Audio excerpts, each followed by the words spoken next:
Listen up or run for cover. Dropping knowledge from the people who have it to the people who need it.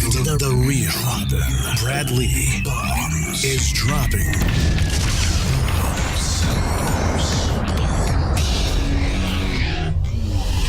What it is, Brad Lea back again with another episode of Dropping Bombs. Today in the studio, folks, I got a real treat for you. An entrepreneur out of wherever the hell, Florida. Boca Raton. Boca Raton. We've got Nestor, and I'm going to say Cadena? Cadena. Cadena. Yeah. All right, well, you took all the freaking personality out of it, but okay, just Nestor Cadena. I thought it was like Nestor Cadena. Well, if you ask my dad, it's Nestor Cadena. Yeah, that's what I thought you were going to say. That sounds more authentic.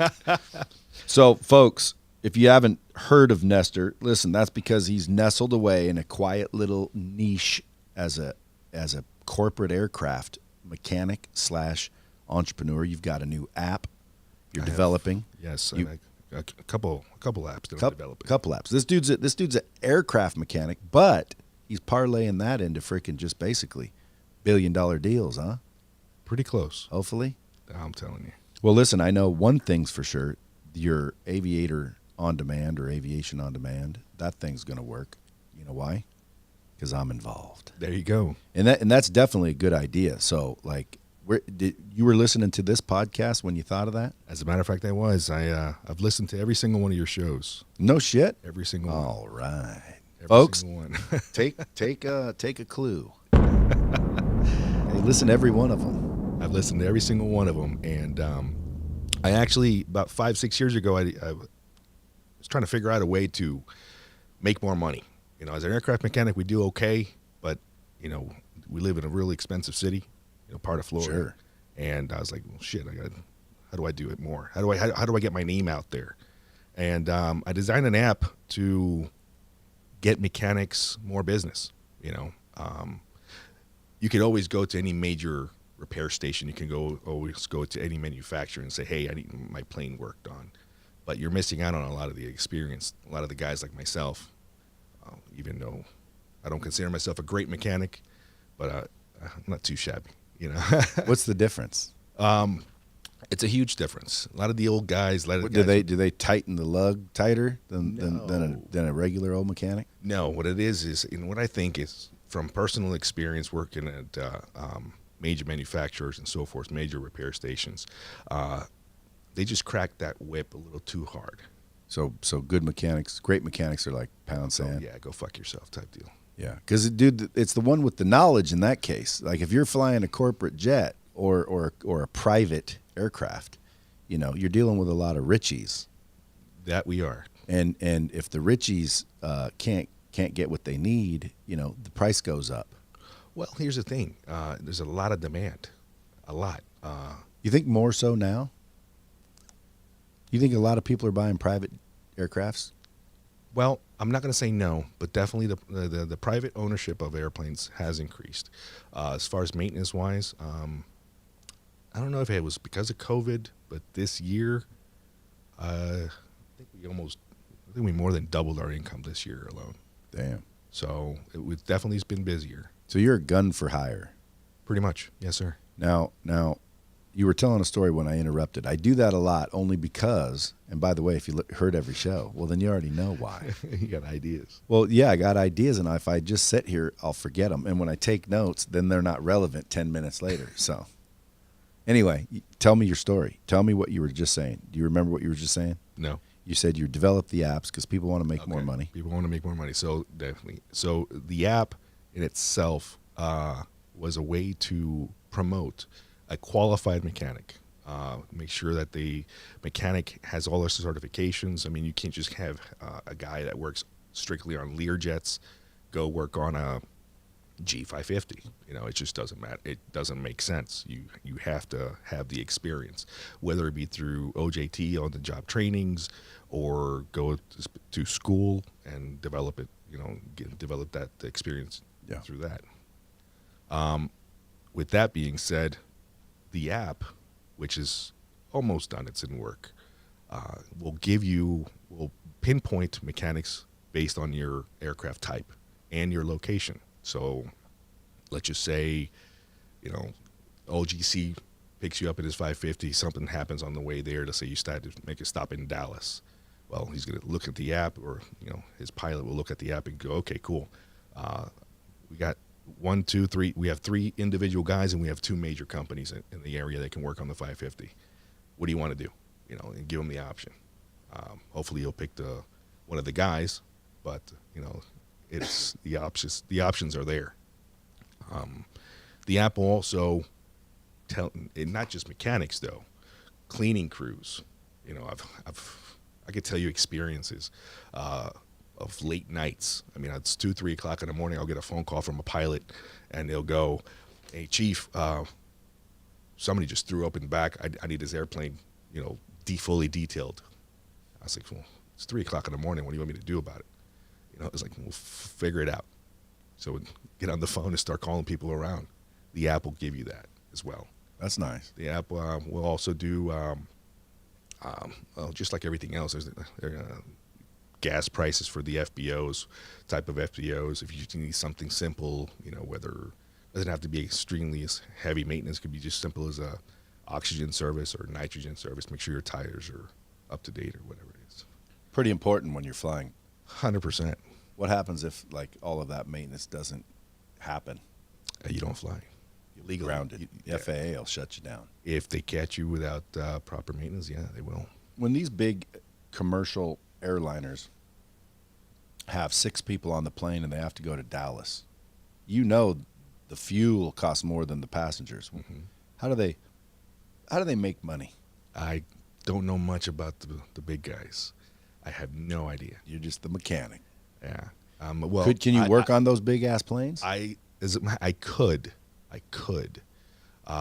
My certification as an aircraft airframe and power plant technician gives me I could do it as long as I have a manual, what they call a aircraft maintenance manual. And it basically just gives me from step-by-step procedures on how to change a part or just fix anything on the plane. Troubleshoot, especially troubleshooting, is extremely important. What about when pilots are required to do the ground walk? Is that what it's called? The pre-flights. Pre-flights, yeah. Where the pilots look and check things. Yes. Where do they learn that from? That's part of their initial trainings, actually. Is there some sort of failure rate with pilots trying to pass that? Is that a pretty important step? Well, here's the thing. A lot of when they get comfortable, a lot of things get missed. And it happens to everybody. I mean, we all get comfortable at one point or another, and that's where shit happens. Yeah. That's when, you drop the ball type deal. You have to be on your toes at all times, especially when you're dealing, not who gives a crap about the money. It's people's lives that matter. Like literally, it's like the family gets in there with the dog and little Susie, and God forbid something happens to little Susie. So if you guys are listening and you know anybody with a that works on corporate jets or wants to, ultimately he's putting together a system that'll show these mechanics how to pass the test quicker on the first time, stuff like that. Yeah, actually, that idea came up listening to one of your podcasts, but at the same time, it was trying to solve a problem, because I've helped a lot of people before pass these tests, and it's not hard, but it's a little time consuming, especially if you do it if you study it the wrong way. There is a specific way to study for these things, but I've seen a lot of wasted monies, especially overseas. Guys that are overseas, believe it or not, being an aircraft mechanic in the U.S., it's not skilled labor. It's crazy, but if you talk to any other aviation mechanic around the world, they're engineers. Like, it's like a 4, 5, 6 year degree that you have to pass, and we don't have that here. So the guys here, it's all by speciality training, I guess you could say it that way. So I said, okay, so if I'm overseas, let's say I'm working for, I don't know, American Airlines, and I'm in Colombia. Let's say I'm in Bogota, right? So I wanted to work for American Airlines, and I'm in Bogota. I can't come just to the States and take a test and spend months studying for this, going to schools and I got a family to feed back home and so forth. That's when the idea said, hey, why not create something virtual, interactive, that can help them pass their test on the first time around. Yeah. That will save them so much aggravation and so much money. It's insane. That's huge. So tell me about your background. Like, you were in the U.S. Air Force, yeah? Yes. This is where you got your love of aircraft mechanics? That's when I got bitten, yeah. Did you go in when you were 18? I did, actually. I said, 17, but yeah, 18. So you didn't realize you were going to be know how to fix these planes or work on them? No. You ended up there. Yeah, I was young, dumb, and I went into the recruiter's office and I said, hey, I want to fly. And the guy goes, you any college? I was like, well, no, I can't afford it. That's why I'm here. The guy goes, well, can you fix them? I was like, I don't know. Can you show me how? He goes, yeah. I said, okay. So I went in with the idea that they were going to teach me how to do that. Then midway towards the first year, after your initial, basic trainings and all that stuff, I got picked and I got sent out to pararescue training, pararescue combat control. Then I got hurt, and then I got sent back to be an aircraft mechanic and finished that schooling. Yeah, but dude, I see that you're kind of almost like an inventor. Like we talked about 100 ideas in 10 minutes in there. You're an idea guy. So I'm just, I've done a lot of things. I hold I'm a licensed real estate agent since 2005. I started doing mortgages in 2001, 2002. I finally, the last mortgage I did was in 2012. Just always looking for not only the extra buck, but another way to better myself, I guess you could say it that way. So, like, how'd you grow up? Where'd you grow up? Kind of mixed. We moved from Colombia to Texas, believe it or not, to Midland, Texas, when I was 4.5 years old. My dad decided that he's going to go help my grandma raise a 50-acre pecan farm. So I grew up there for a little bit. Is it pecan or pecan? It's pecan. Okay. Everybody always says that. I'm like, I don't know which one it is. I'll ask someday. And the day just came. It depends on the where you're from. If you're from up north, I guess he calls pecans. Aren't you guys worried about COVID coming here? No. Since you guys walked in, I got like this throat thing. Yeah. I'm just joking. I smoked a cigar. Now I got to quit smoking those cigars. You were going to say, I thought I heard you say you were going to quit smoking. Well, I'm going to soon. Yeah. Number one, they're expensive. Ridiculous. Number two, they make you stink, and that's the biggest thing. That's what made me quit smoking cigarettes years ago. Like, it wasn't the cancer or the yellow teeth or the premature aging or any of that. It was like, oh, these things make me stink and girls won't like me. Flick. I was done with that. So now I'm married and I don't really care. And, now I'm smoking. I'm like, who cares?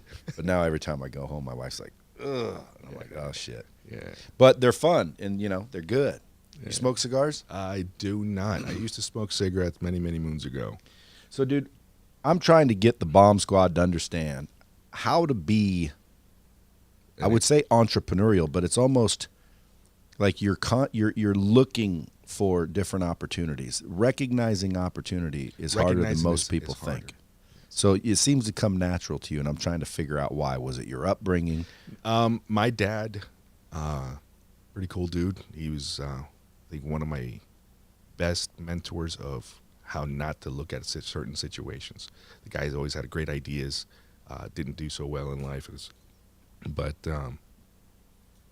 I learned a lot by watching him, definitely. So was he entrepreneurial? He was. He's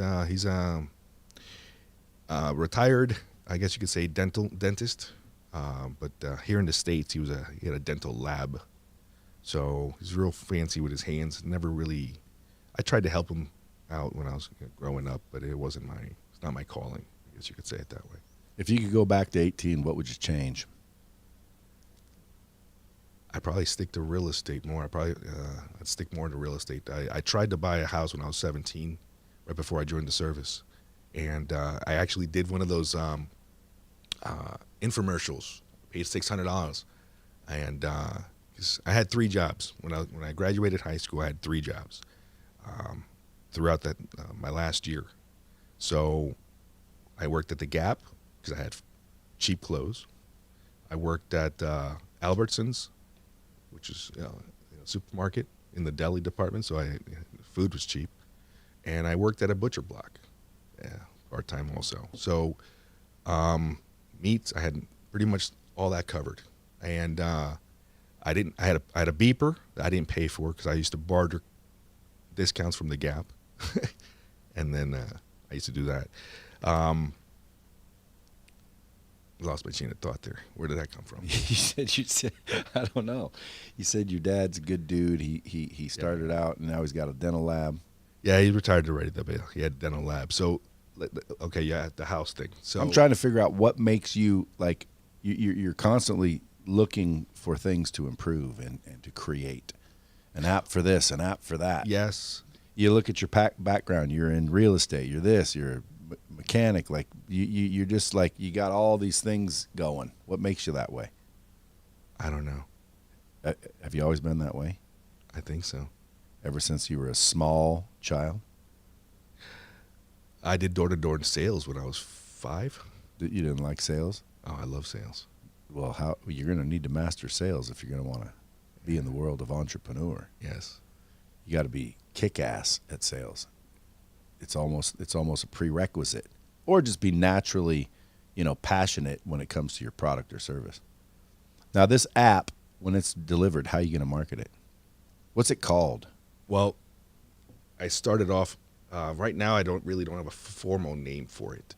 I have my whole enterprise is called Aviator, AV8R. So Aviator Enterprises. Aviator Enterprises has the Aviator School, which is what we're going to market later on for the AMPs to help them pass their tests. Aviator School is actually going to be a lot more than just for AMPs. It will tie in eventually for pilot ground school and also other specialities for mechanics. For example, if you want to be avionics, if you want to learn computers, and I'll have a course for that. It's already been pretty much designed. Sheet metal guys that know how to fold metal and put planes back together. That's an art. There's a course for that. There's going to be so that's for the school part. Also, I've already talked to some people, and we're going to offer formal specialized. How do you say that? Specialized. That's it. Specialized trainings for different airplanes, which is extremely expensive. If you go to flight safety, it'll probably cost you about $25,000, and I could probably get it done for about $2 million. Damn, that's a game changer. That's huge. If you guys want to look this cat up, dude, go to @thereal_N357OR, which is another way to say Nestor. That's right. @thereal_N357OR. So you live in Boca Raton. That's kind of a rich area. Are you there because there's a lot of corporate jets? No, that's where we landed, actually, after we left Texas.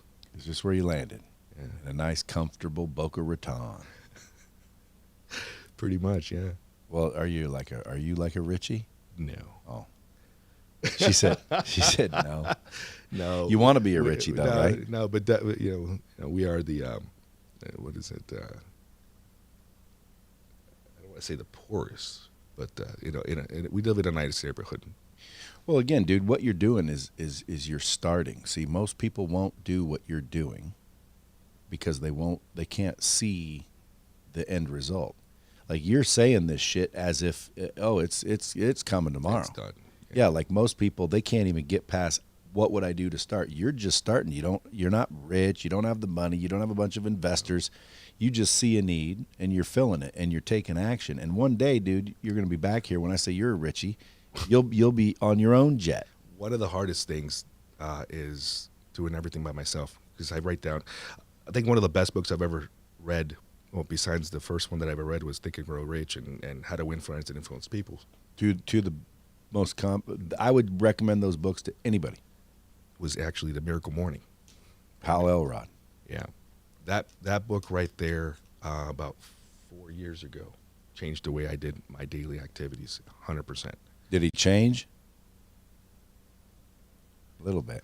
See, we got the fact checker right here. You can't be bullshitting me. No. She won't let you, I can tell. She'll tell the truth. Well, that's the thing. She always tells me, she goes, you need to finish one before you start the other. I was like, no, that one ties into this one. You don't understand. You know. Well, there's some merit to that. There's some merit to that. Because like for the first 10 years here, I just kept going bing, bing, bing, bing, bing until I said, I'm just going to focus on that. Did it really start taking off? So sometimes you got to pick one of these and just run. Here's the thing, though. Okay, so now we're talking about it. It's like the ultimate end goal is, let's just say this is the ultimate end goal, which was the major app that we were discussing about the mechanics, giving them work. That was the ultimate goal. Everything else is like, okay, how do I keep that one moving? How do I get closer to that one? And that's what created the other things. Well, you're basically saying you're identifying other ways to make money. True. To fuel the big one. In your mind, the big one's correct. the app. Yeah. And I'm sure you can imagine everybody uses the app to find mechanics after gosh. that. Oh, yeah. Like I said, And then what?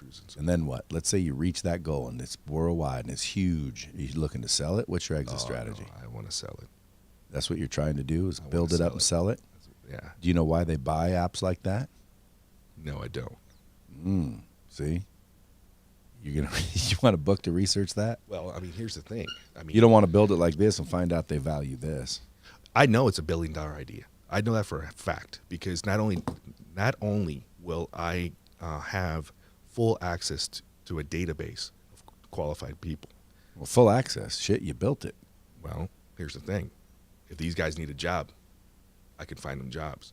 You know, if you guys are looking for, you know, I could do so much with this group that I've created that I know it's a $1 billion idea because of all that. Well, you're going to have to market it. Guaranteed. Oh, yeah. Even if the app was done right now, let's pretend it's done right now. Okay. You better focus on how you're going to market it. Because there's a lot of kick-ass apps in the garbage. And the dude's broke, back freaking turning wrenches. You know why? Because they thought about the kick-ass idea, but they didn't think about the marketing, and that's the key. Like a lot of stupid apps are famous. You ever seen freaking Candy Crunch? Yeah. You know, that thing's freaking huge. It's the marketing. It's the marketing that gets them huge. I think that thing makes what $1 million a day or something. I don't know, It's something crazy. stupid. But again, it's the marketing that gets them huge. You know, the app itself is one problem. You got to come up with it. And then the next thing is marketing. You better start figuring out a plan for that. Well, that's this why I'm is here. like an online counseling This is why I'm session. here. Definitely. I mean, that's part of the reason why I was dying to come in here and meet you. We're counseling online. That's all right, dude. Hey, I can tell you, I've never, I'm not the guy that asks every question to because I haven't really built a $1 billion app, but everyone knows that it's possible. But yet very few actually step to it. Get to it. So you've got developers, you've got it, you've got the wireframe. It's getting built no matter what. No matter what. See, that's what I want to pass on to the bomb squad.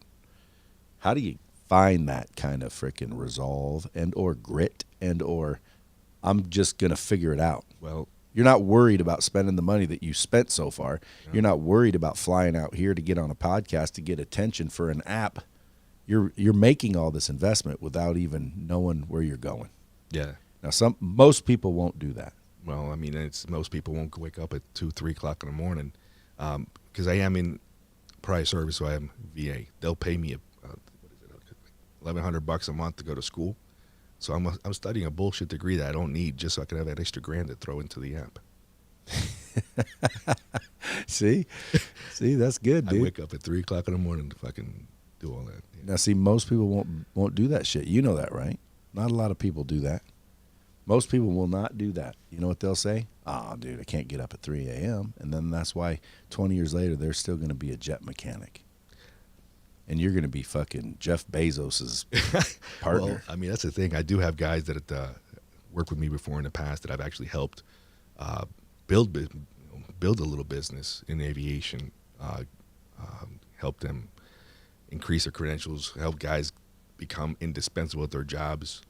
I don't know. Maybe it's the books that I read. What's the top 3 books, in your opinion?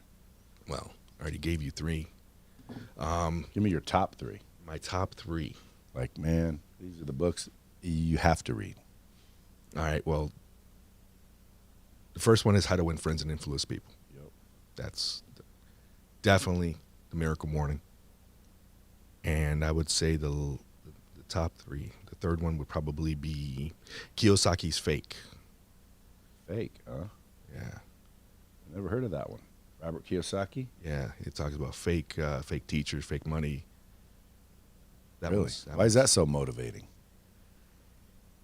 That one right there tells you exactly how the money is being moved around without you knowing. How the old times of getting a job, getting good grades, going to school, that's dead. So you can go get a regular job and get your pension. I mean, this is a fight that I have with my lovely wife here. That's the boss. She's like, listen, just focus on this. I was like, I can't do that. Why? Because that doesn't exist. That's fake. It doesn't exist. My father-in-law, he tells me all the time, he's like, put more money into your 401k. I'm like, why? That's bullshit. That money's going to be gone. I would agree to not. No, I don't. Yeah, if I was people, I'd get their 401ks and take it out, and then I would go make money, real money with it. Well, we were discussing with my father. She didn't see. She's a safe one. She wants your 401k. She's safe. She's safe. 100%. She's safe. Never wins. You know that, right? We have we rent a decent house, and then she's like, I want to buy a house next year. I'm like, I don't want to buy a house. I'll buy a rental property. She goes, no, let's buy a house. That's all right though. I understand that she needs her nest. Yeah, she does. But still, 401ks and safety, yeah. I'm telling you guys, is not the way to go. The way to go is risk.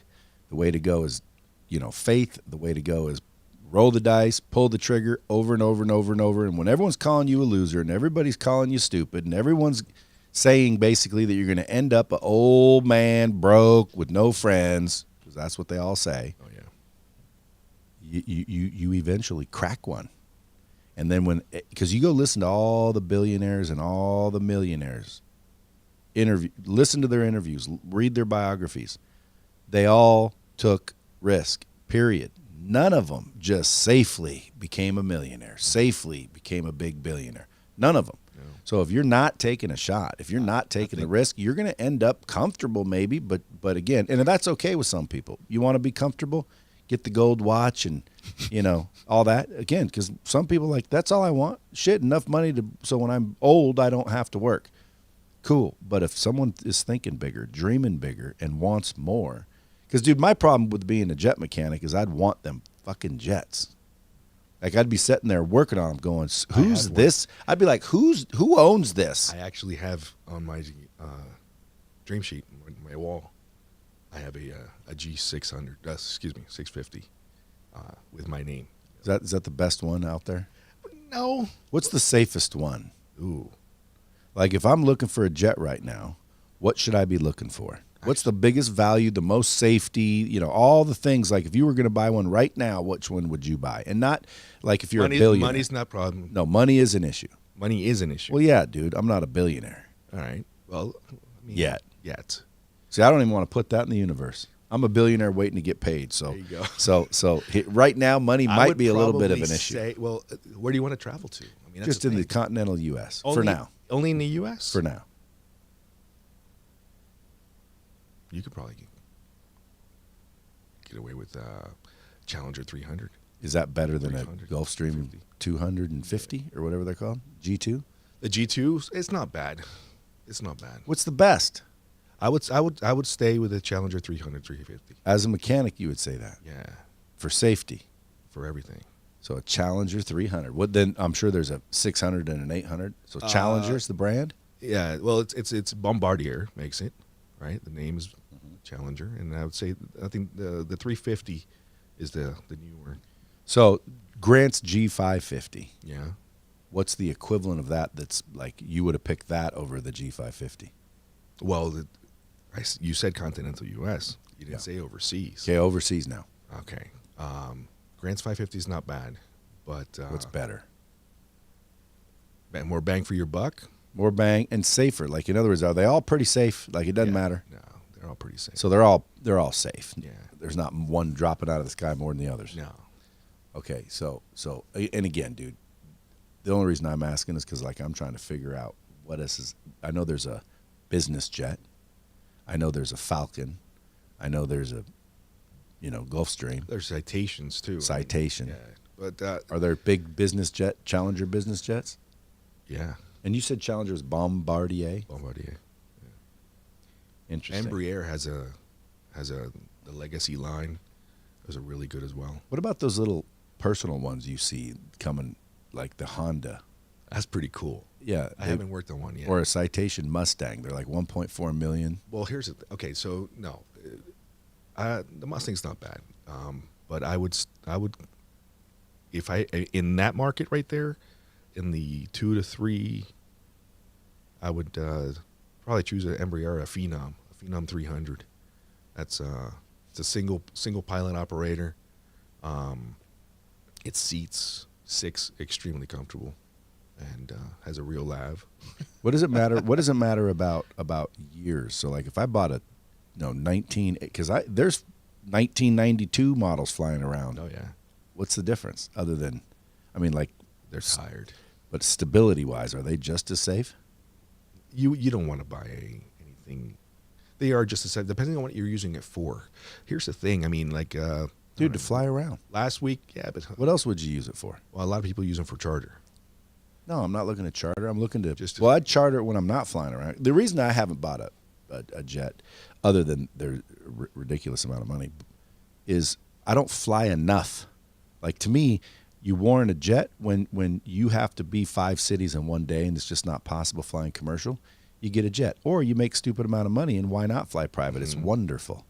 I highly recommend everybody in their life at least Yes. once, whether you're ever going to get one or not, fly private. It's Yes. big difference. Oh God. So Night and day. so as I start to get busier and busier, I'm starting to think, well, shit, maybe, I will fly private. But I wouldn't fly private if just because. Like, I'd take a first class seat on United over a private jet if I was going to, like, Saudi Arabia. I'd fly Emirates. You can't get better than an Emirates Airlines. Okay, I see where you're getting with that, but it's not the guy who flies private just doesn't do the whole TSA bullshit. Do you talk to a lot of these owners?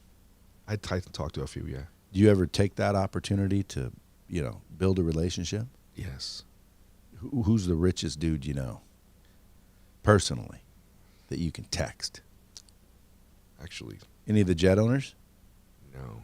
See, dude, you got to freaking build bigger relationships. No. You got to be buddying up with those owners. But here's the thing, though. We do deal with them, but we deal through intermediates. I know, but dude, you got to figure out a way to get to the owner, to where they know Nestor. Oh, yeah. Someone comes out, where's Nestor? Oh, he's not here. Dude, ground the plane for a minute. Let me text next Nestor. I'm serious. Like, relationships are powerful things. Most people undervalue the value of relationships. Well, I know the billionaire. Now what? I don't want to ask him anything. Why wouldn't you? Why wouldn't you? I don't want to ask her anything. Why wouldn't you? Point me in the right direction. Yeah, but you're working on their plane, dude. And I know it's hard, but so is building an app without any real, experience. So you're doing that. Why not just figure out how to get in touch with these guys direct? Like, what if you were the billionaire and I called you? Do I even have your phone number? No, that's the thing. Okay, what if I called your handlers or whatever, and I said, hey, I need to talk to Nestor. I'm his mechanic for his G550. It's very important I talk with him. Where is he? They'll put you through. No. Yes, they will. A mechanic that really needs to talk to the owner of the jet that flies on it, they're going to be like, what do they need? Now, if you're working for a company, they might have rules against that. No. Forget But about dude, the company. listen, if my jet is over here at McCarran Executive, and I get a phone call, Maria comes in, there's a jet mechanic at McCarran that really needs to speak with you. Put him freaking through. Now, I would have a little startled feeling, so you better have a good pitch when you get a hold of me. I'll be like, hello? Hey, man, just wanted to meet you, bro. I love your plane. What are you doing tonight? You want to go to dinner? I'd be like, Who the who the fuck is this guy? So don't just run out and do it. We got to figure out some sort of approach. But man, it's just, I always try to think of proximity. You're in the proximity of billionaires by working on their toys. You got to figure out how to get from the toy to the toy owner. That's true. Somehow, some way. But there's always a toy butler. I guess you could say it that way. Well, dude, you just tell the butler, I need to talk to him. Pretty important. Before he flies, before he takes off. Hey, tell the pilots before they take off, I'm the mechanic. They need to call me. Pilot's call. Where's the dude that owns that? Why? Why do you need to talk to him? None of your business. Tell him Nestor. I gotta try that one. Tell him Nestor wants to talk to him. Oh, you'll get him on the phone. The question is what will happen when you do. Yeah, you better make sure. You may not be their mechanic anymore. you got to think it through a little bit. All right. Well, listen, I know your VT is going to make money because there's going to be mechanics out there that are going to do it. There's nurses that pass their test, as you know. There's freaking anybody that has to pass a structured curriculum and a test to get their certification to do the job they're looking to do. I just wrote down, test master. Someone should make just a test master where you can pass any test. It's almost like, those cliff notes that they sell for the SATs and all that. Those sell so much. All that is people trying to prep for tests. Yeah, but those books exist. Bar exam, prep test. Yeah, but they're not interactive and they're not virtual and they're not on demand. No, exactly. So there's a value to helping people pass their test the first time out, especially if it equals a job when you're all done. You know what I mean? If you help them pass that test, dude, boom. They get their mechanic's license. Now you sign them up with that app. Boom. Now you're showing them where to get the jobs. They don't even have to find jobs. The jobs come to them through that app. Yes and no.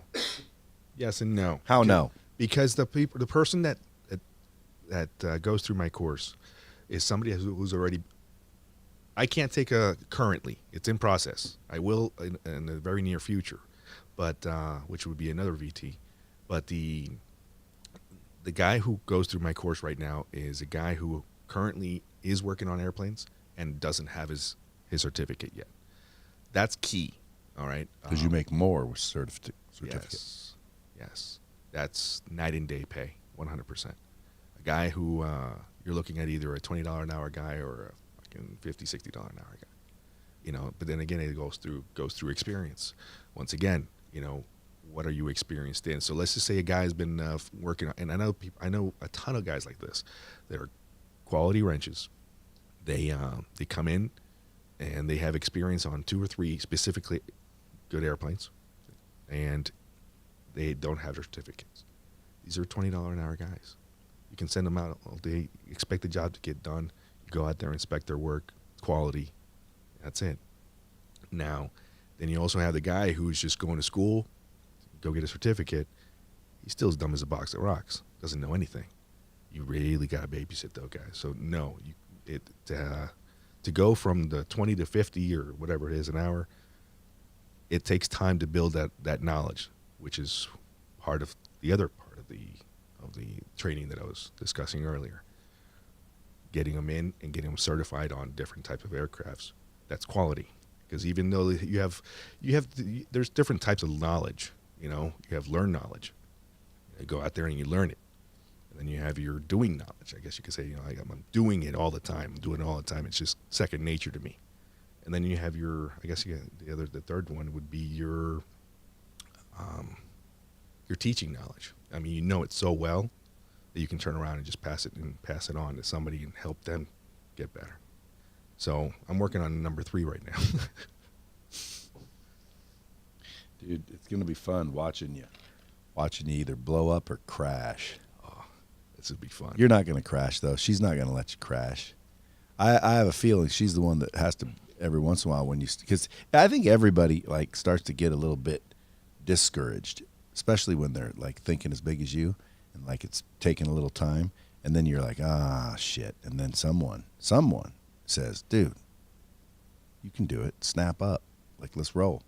Because I can tell you right now, most people, they never get anywhere because they never start anything. They're comfortable. Yeah. So just so you know, that 401k safety shit, that's safe so you can sleep and act like nothing's gonna happen. But if you don't want this, that's cool. But the way I like, because I was more like you, I'd spend every dime knowing there's more. There's more. Like I can make money. Like I'll spend it to get more money, or not really to get more money, but to really get where I'm going. Most people are afraid to make a move based on what if they don't make it? What if they don't succeed? Those are the people that want you to have the 401ks, very, very conservative, very safe, very risk averse. I thought to myself, what if I don't try and just stay the same?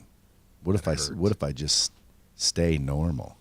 What if I'm just your average everyday dude making your average everyday dollar, and I never get to experience, suites at frickin' 5-star hotels, private flights, enough money to send my kids to frickin' private schools, and buy them the cars and the foundational things that I think help determine whether you make it or not.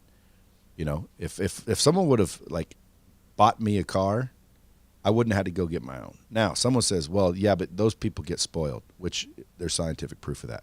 So the struggle that people go through is actually a gift. Mm-hmm. Most people don't appreciate the struggle. I appreciate the struggle, but prefer the gift. Like someone says, dude, good thing your dad didn't give you $100 million. Shit, I wish he did. Oh my goodness. Yeah, dude, I can figure out. Really now already. I can figure shit out losing money too. So I always ask people, if you'd rather earn 20 million or get handed 100 million, which one do you pick? And they say, I'd rather earn 20 million. I'm like, dude, just hand me $100 million. I'll lose 30 million, 40 million, learning the same shit. Yeah. Still be okay. And have fun doing it. But there's some value, obviously, to learning the hard way.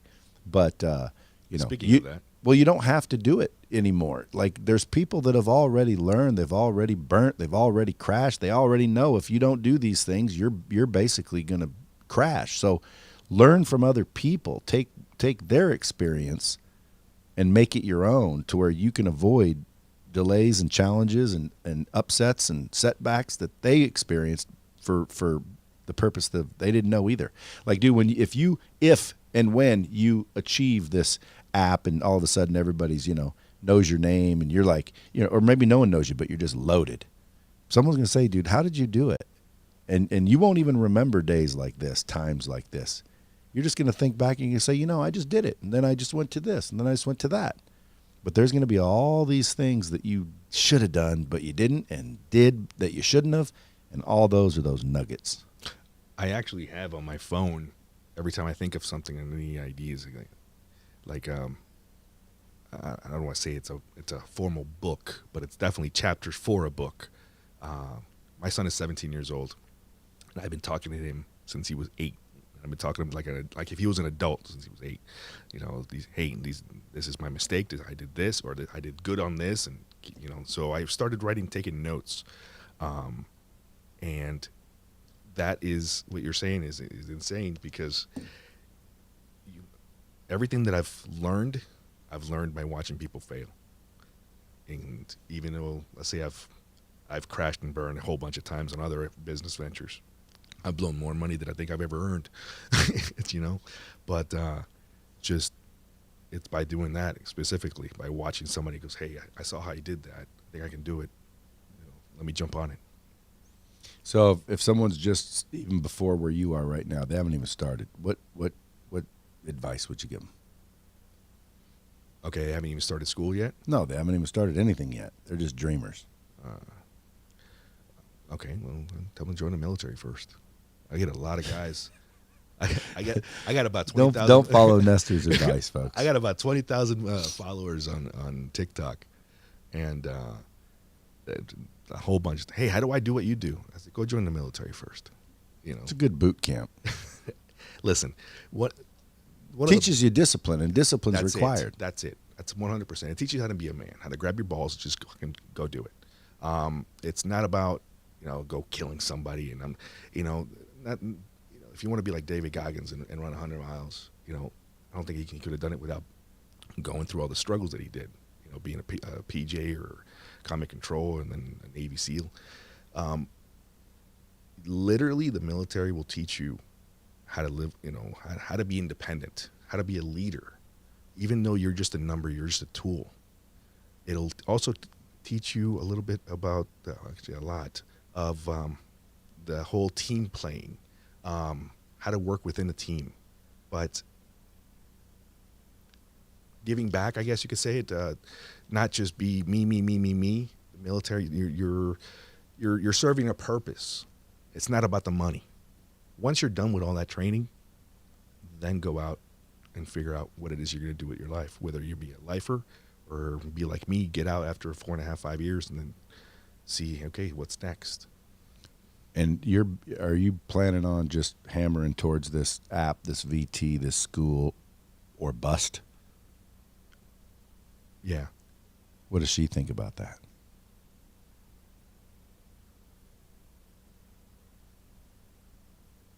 I said that he asked me if I was going to just do the school or fail.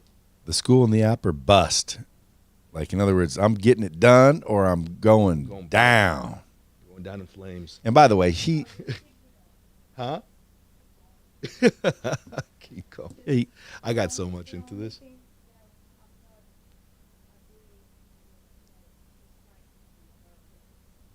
yeah.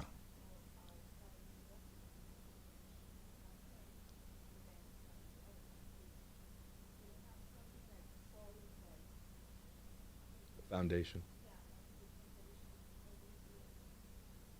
That's true. She's right. You better listen to her. You better listen to that part, dude. I'm telling you. If I would have been, because I've had a million opportunities building Lightspeed. I don't care. I let a million of them go. I could have been, already a billionaire had I chased another one. Because I've had 100 ideas myself and opportunities. And I just said, I'm building Lightspeed.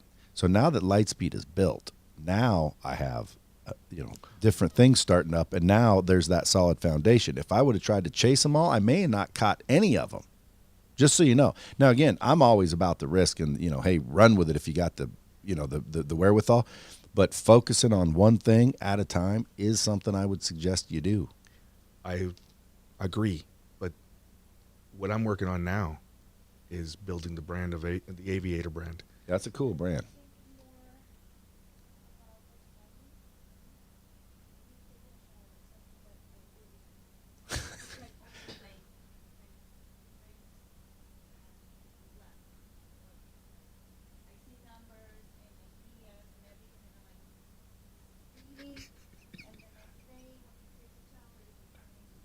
How long have you guys been married?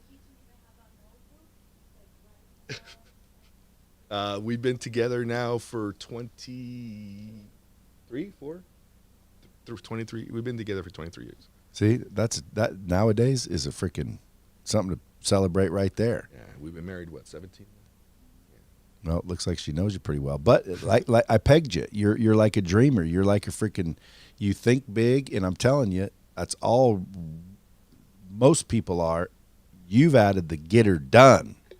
See, there's the difference. Because, dude, there's a lot of dreamers. Everybody's a dreamer, dude. Anyone that says they're not a dreamer is lying to you. Or, whatever. But most people, they're dreamers, meaning, hey, I'm going to be big someday. Hey, I'm going to change the world someday. But they never start. They never pull that trigger. They never risk it.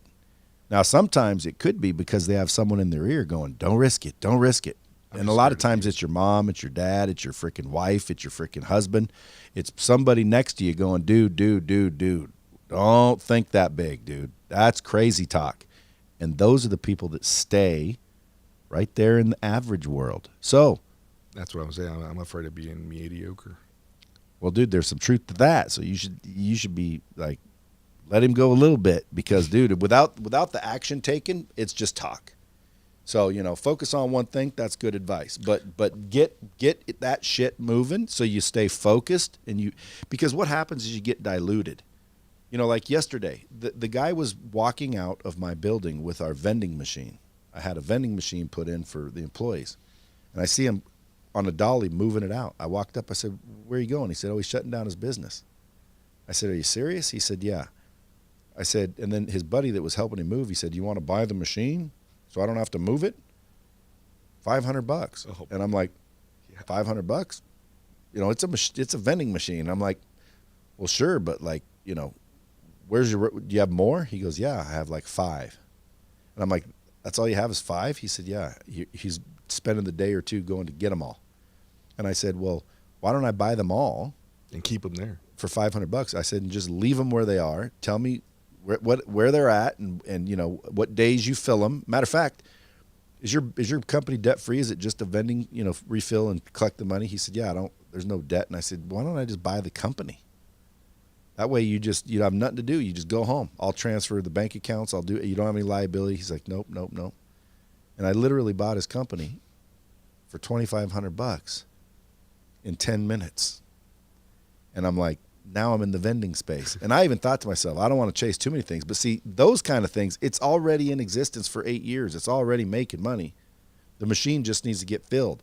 I can call a kid, 18 years old, give him a job twice a week, give him a couple $100, go refill it, go refill it, go refill it. It's a route. Mm-hmm. Or I could put that online and say, hey, I have a route. If anybody wants to take this over, it's producing, you know, $3,200 a month net. You know, that's worth $36,000 a year. How much is that worth? Way more than $2,500. So in that case, yeah, you keep jumping on opportunities, but when it comes to focus, like the app, like you know, next thing you know, you're focused on this, and now the app drags on 10 years. Then you know, you go back to the app, so this one drags on 10 years, and then you're over here, and then this one drags on 10 years, and pretty soon, all of them are not done. None of them are done. None of them are done. But they're all 20, 30, 40, 50% done. It's like, dude, just do one, like she's telling you to do. Do one, get it launched, set up the squad to run it, or do what they do.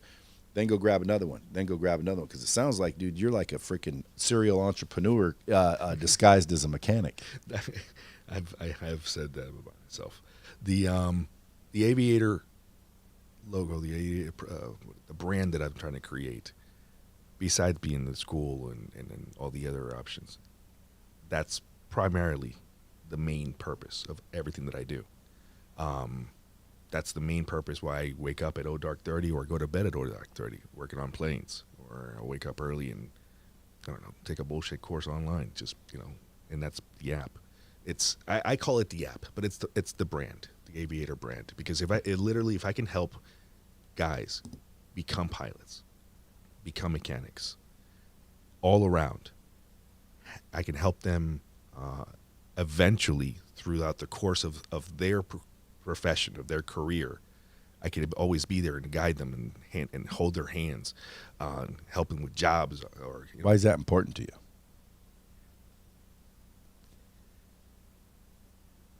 I really get a kick out of helping somebody. I really do. I just, to see other people succeed, and then just know that. What if you could see them all succeed, but you never get paid for it? Is it still that wonderful? You know what, though? You got to tell the truth. It would hurt a little bit. Hurt? What would hurt? Basically a pride, I guess. I mean, like, no, it wouldn't. What wouldn't? It wouldn't affect me. I mean, the money's always a plus.